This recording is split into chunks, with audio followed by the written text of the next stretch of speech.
everyone, and welcome back to the Cup of Joe show. I'm Joe, that's Jeremy. We're back for another week. We haven't seen any movies, but you know what? We're going to talk about random movie news for a little while here before we move on to the box office and our upcoming movie, the upcoming movies that came out already this weekend. Anyway, we're just going to start with whatever comes to the top of my head. One thing is that the Star Wars spin-off got its title. It's Rogue One. Rogue One, and the only casting thing is Felicity Jones is in it. I'm going to give my quick thoughts. I'll give you time to think of your thoughts. Rogue One, it's very difficult to, I didn't think that was going to be what it would be, so that kind of leaves it open. I thought it was going to be this whole bounty hunter movie, which would be cool. But when you say Rogue One, are we talking like the the fleet of X-wings and stuff, or what are we talking about? I don't know. Are they going to be like hunting down the bounty hunters? I don't know. I just felt like we were setting up this whole bounty hunter thing, and I don't know if this title means that that's going to be the case. But the one thing that I do like is Felicity Jones, because she is an excellent actress. She showed that in The Theory of Everything. She is fantastic in it, and anything she could do to separate herself from the Spider-Man franchise, I guess. So, I guess those are my basic thoughts. I'm kind of standing by, if you will, yes, to see more information about it. But the exciting thing is that Felicity Jones is involved, and it's good to see her get more opportunities. Alright, so I have to be totally honest, I didn't even know this spinoff existed. Apparently I'm not up to date on my Star Wars news, so that makes it a bit difficult to give my thoughts about it, but, pretty much, I agree with you. I do think that, getting some bounty hunter stuff would be cool. Boba Fett was pretty cool, and, he became really popular, and in the expanded universe novels and stuff somehow managed to crawl out of the Sarlacc and survive that, because, why not? Bounty hunters are cool, and I wouldn't mind something like that, or just seeing some more of, like, the standard, X-Wing pilots, maybe get them some more character development or something, see what their stories are, that kind of thing. And, yeah, Felicity Jones is, Felicity Jones, yeah, okay. You got it. She's not Felicia Hardy. Right. Okay. Right. Correct. I haven't seen The Theory of Everything, but yeah, I hear she's a good actress, but I definitely know that she's not bad to look at, so there's that. So, moving on. Well, one more thing. Wedge Antilles. Yes, okay. Anyway, I'd love the story of Wedge, so we'll see. I don't know. I don't know where Wedge is. Is Wedge dead? I don't even... No, Wedge is not dead. I don't think. Is he dead? Do you know? I don't know. It's been a while. All right. Well, I don't think he's dead, but he's Wedge. He's the man. His name is Wedge. Like, come on, you can't get any better than that. All right. So, moving on, since it's the first thing that popped into my head, which we discussed about a minute ago, Tron 3 is going into production this fall. Now. This will be, I guess, is this a trilogy? I don't even know, but it's weird because I don't feel like the first Tron and the second Tron are very connected in a sense, but sure, Tron 3, great.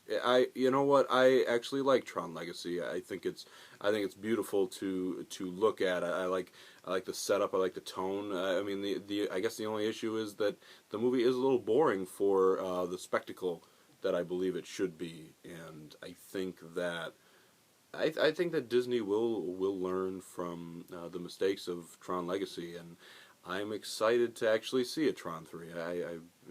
If they have faith in it, I make a better story. This could be something really good. As far as box office, I don't know if people will go out again after seeing Tron Legacy, but ultimately, I think this could be good if done the right way, if approached the correct way. I think Tron 3 could be a very good movie. So, in a sense, this is kind of exciting. Well, for me, what it boils down to is Daft Punk going to do the score again? If they do, I'll go. If they don't, I'll probably still see it. But if they do it, it would put it over the top for me.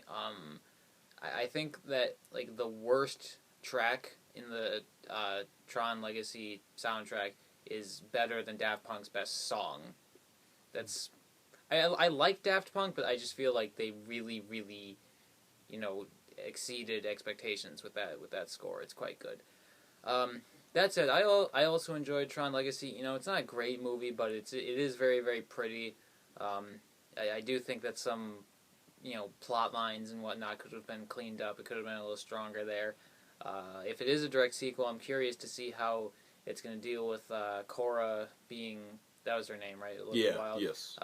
Being in the real world, like being a computer program thing in the real world, because that could really change everything. And it would also be nice to see Cillian Murphy come back. He had his random cameo for 2 minutes. Oh yeah, true. At the beginning of the movie, so maybe he'll be the villain or something. So, that there are places to take the story. Yeah, definitely. I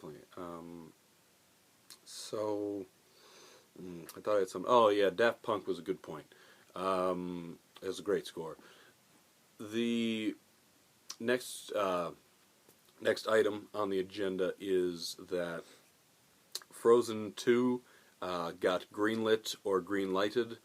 I don't even think either are a word, so we're just gonna, I like greenlit. It got the because it's green quicker. light. Yeah, so my reaction to this story was it didn't get greenlit yet, because this movie made like $1.3 billion worldwide. So why was this not greenlit on after the first month this was released? This movie had amazing legs and people love it. People adore it. That's my only reaction as to why it's just now that this movie is being made, for sure, because it's an instant win for Disney. I think part of it might have to do with Disney and the creators and writers of Frozen really actually caring about the world that they've created and the characters, and they want to do it right. They don't want to just rush out with some thing just to cash in, which Frozen Fever might kind of be a quick cash in, but if they're doing a full-length feature, I think they wanted to maybe give it a little time to come up with some actual good ideas and get a good script together and that kind of thing. And plus, then you'd have to get Kristen Bell and Idina Menzel and everyone on board. Though again, I can't imagine why they wouldn't be, because there's a lot of money to be made. So the thing that worries me is that it's going to be a letdown from the first one. Kind of seems inevitable, but then again, Toy Story, that series just got better and better. So it's definitely possible.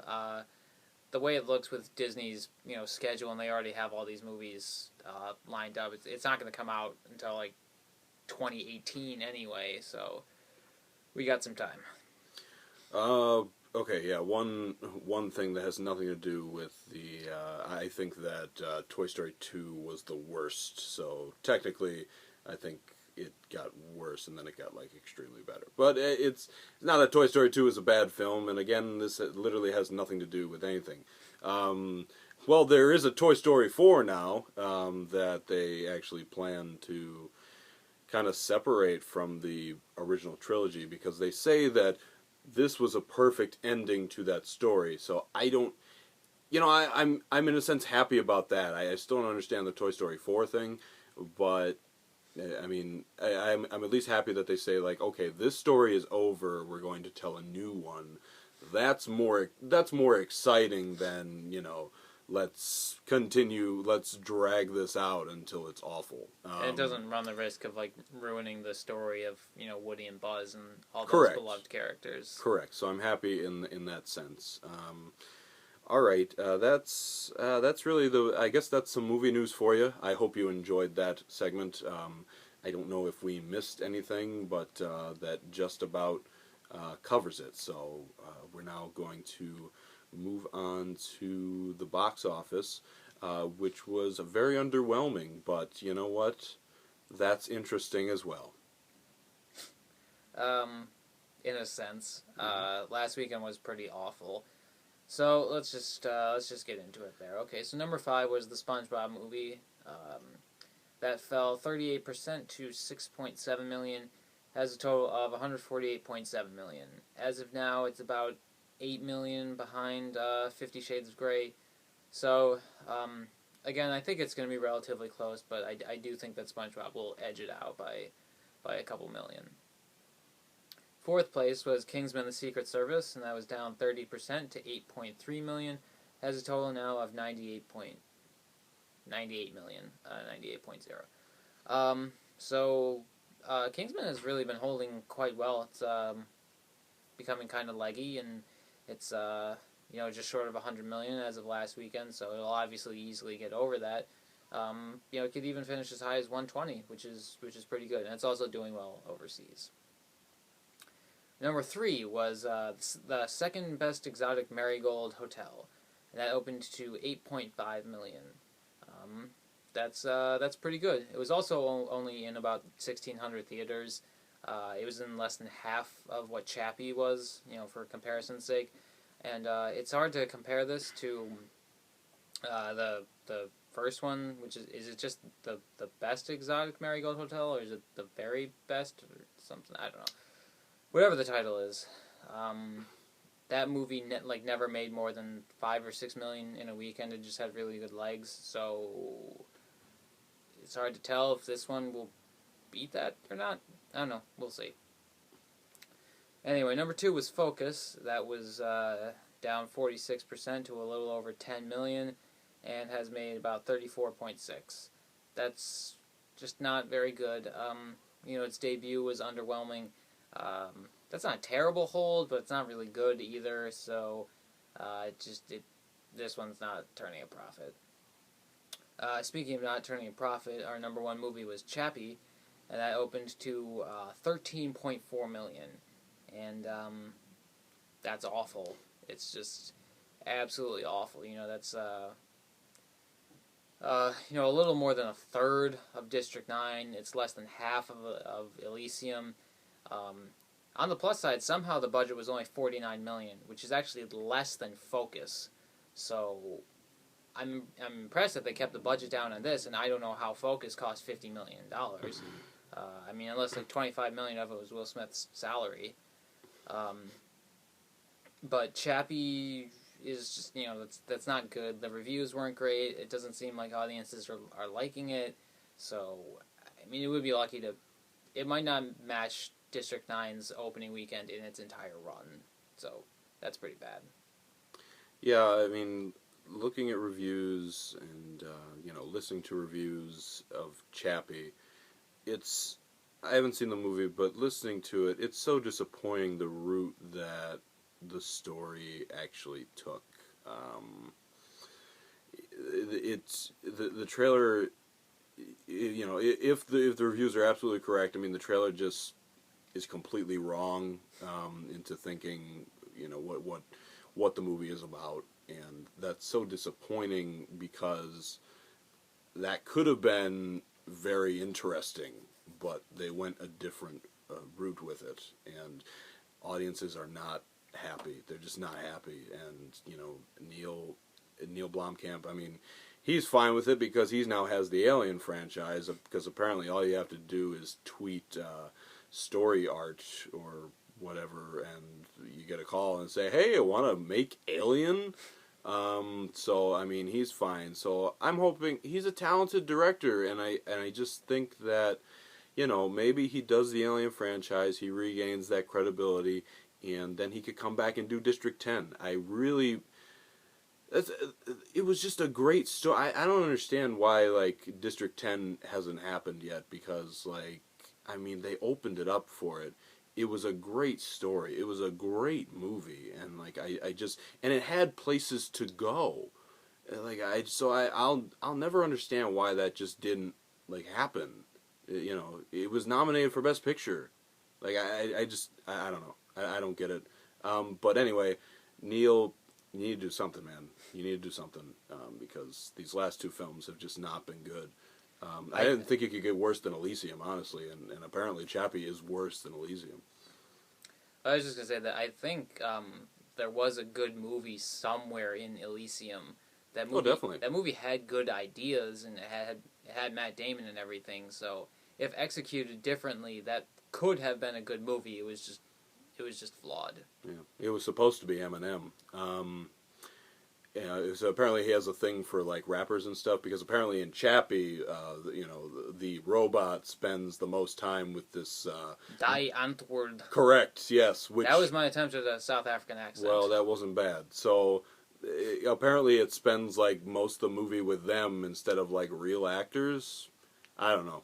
But anyway, the best... I don't know, Marigold Hotel, second best, I don't know, whatever. That's, you know what, that's a wonderful movie, and I can't believe it actually got a sequel, but you know what, it has a target audience, it's gonna hit that target audience, and it's gonna do well for itself, so good for that. I think that Kingsman and SpongeBob are still holding very well. Other than that, I mean, yeah, Focus is just a disappointment. The movie wasn't really that good. The marketing campaign was not that good. It basically just said, here's Will Smith and Margot Robbie, go see this movie. And it showed, because the movie just wasn't that good. So, if you're looking at the top 5, actually the bottom of the top 5 is more impressive than as you go up the top 5. Is basically the point. Alright, so this weekend, believe it or not, a few movies came out, as they do every weekend, usually. And I guess we're going to start with Cinderella, because that's the first one that popped into my head. Cinderella, I think it's a good thing that, I don't think this movie has, like, a dark tone. As Kenneth Branagh directing, it's not, I feel like it's not going to be like Maleficent and, like, the friggin' Alice in Wonderland, something like that. Oz the Great and Powerful. Yeah, and so it looks like it's just a live-action Cinderella, which I believe, people can enjoy, and it could be nice for kids, and at the same time, and, I just kind of like the direction of this movie. Am I going to see it? No, because I don't think the story of Cinderella is really for me, even though Rob Stark is in it, which is cool, but... Yeah, so, I mean, I don't know. I like what they're doing here, but it's just not for me. I won't see it, but I encourage others to, I think. That's a really good point, actually. I agree. With all those other movies we mentioned, there's this tendency to take things and make them, darker or grittier or whatever. Snow White and the Huntsman too. And this one is just, classic, just a retelling. And all that, which is both a good and bad thing, but I think more so a good thing. And it can't hurt to have a Frozen short before the movie, so that's gonna add like $10 million. That's just mean on Disney's part. Like that's just it's so wrong. It's just like kids are going to watch that and just be like, you have to take me to this movie now, parents, and way to be mean to parents, Disney. Anyway, moving along. We have Run All Night, or / Taken 4 / Unknown / No, that was a good movie. Okay. Nonstop. There we go. Okay, so that fills our void. You know what? I would see this movie. It's probably going to be terrible, but I would see this movie. It looks entertaining. I agree. I like Ed Harris. Yeah. Him and Neeson versus each other. What's not to like? But hilarious when, like, his son points the gun and Liam Neeson, like, takes it down and then points the gun. That's going to be the money shot. That's going to be the floating in the air and nonstop. So, interesting movie weekend. We'll see you next week.